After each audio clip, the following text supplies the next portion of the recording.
நம்மள நிறைய பேர்த்துக்கு இல்லாத ஒன்றுன்னு கேட்டிங்கன்னா கான்ஃபிடென்ஸ். நம்ம யார், நம்ம திறமை என்ன, நம்மளோட கெப்பாசிட்டி என்னன்றது நமக்கே தெரியாது. எந்த ஒரு விஷயமே நமக்கு உண்டான தனித்துவத்தை வச்சு நம்ம செல்ஃப் அனலைஸ் பண்ணிவிட்டு நம்ம அந்த முடிவை எடுக்கணும். ஒரு சில நேரங்களில் நமக்கு நம்மளே செல்ஃப் டவுட் பண்ணிக்கிட்டு நமக்கு தகுதியே இல்லாதவங்க கிட்ட நம்ம போய் ஆலோசனை கேட்போம். அவங்களும் ஆட்டு மந்த கூட்டம் மாதிரி தான். ஆடுதா கூட்டமாக ஒன்று என்ன ஃபாலோ பண்ணுதோ அதையே தான் மற்றவங்களும் ஃபாலோ பண்ணுவாங்க. ஆனால் நமக்குன்னு ஒரு தனித்துவம் இருக்குது. லைஃப்பில் தீர்க்கமாக ஒரு முடிவு எடுக்க நம்ம ஏன் அடுத்தவங்க கிட்ட ஆலோசனை கேட்கணும்?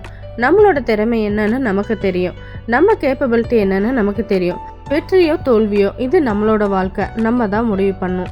ஏன்னா இங்கே மனுஷங்க ஒவ்வொருத்தரும் ஒவ்வொரு மாதிரி, அவங்களோட ஒப்பீனியன்ஸ் வேறு, நம்மளோட ஒப்பீனியன்ஸ் வேறு. So your life your rules.